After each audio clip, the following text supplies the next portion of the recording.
ముఖ్యమంత్రి రేవంత్ రెడ్డి ప్రమాణ స్వీకారం చేసిన తొలినాలలో ఒక మాట నాకు గుర్తొస్తా ఉంది.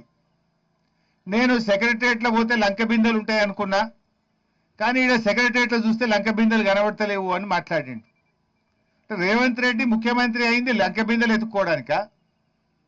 అందుకే ఆయన ముఖ్యమంత్రి అయిన తొలినాలలో ఏం చేసిండంటే, ఆ నిజాం కట్టడాలు ఉండే హైదరాబాద్ చుట్టూ ఆయన అనుయాయులను పెట్టి ఆడేమైనా లంక బిందెలు దొరుకుతాయేమో అని బాగానే ఎతికిండు.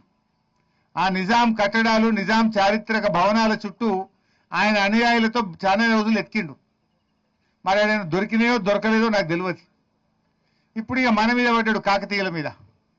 కాకతీయ రాజులు నిర్మించినటువంటి పురాతన ఆలయాల్లో మరి అక్కడ ఆ నిధులు లంకె బిందెలు ఉంటాయి, గుప్త నిధులు ఉంటాయని చెప్పి ప్రసిద్ధి. ఎందుకంటే ఆ రోజుల్లో ఏం చెప్పేవాళ్ళంటే, శత్రురాజులు దాడి చేసినప్పుడు వారికి దొరకకుండా ఉండడానికి వజ్రాలు, వైడూర్యాలు, సంపదనంతా కూడా మరి గుహల్లో కానీ దేవాలయాల దగ్గర దాచేవారని నానుడు ఉంటుంది.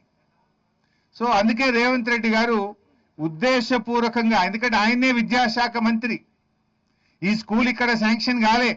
ఫస్ట్ స్కూల్ శాంక్షన్ అయిన జాగా వేరే ఉన్నది, ఇదే కాన్స్టిట్యున్సీలో వేరే చోట జీవో వచ్చింది.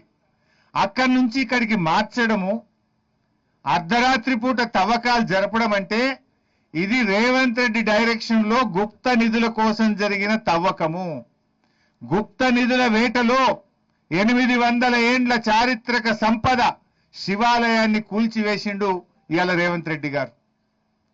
ఇవాళ ఎందుకు ఈ అనుమానాలు వస్తున్నాయంటే మేం చెప్పడం కాదు, ఇది జిల్లా అధికారి, జిల్లాకు చెందిన assistant director department of heritage and culture Bujji గారు, ఆయన కలెక్టర్ గారికి రాసిన లేఖ ఇది.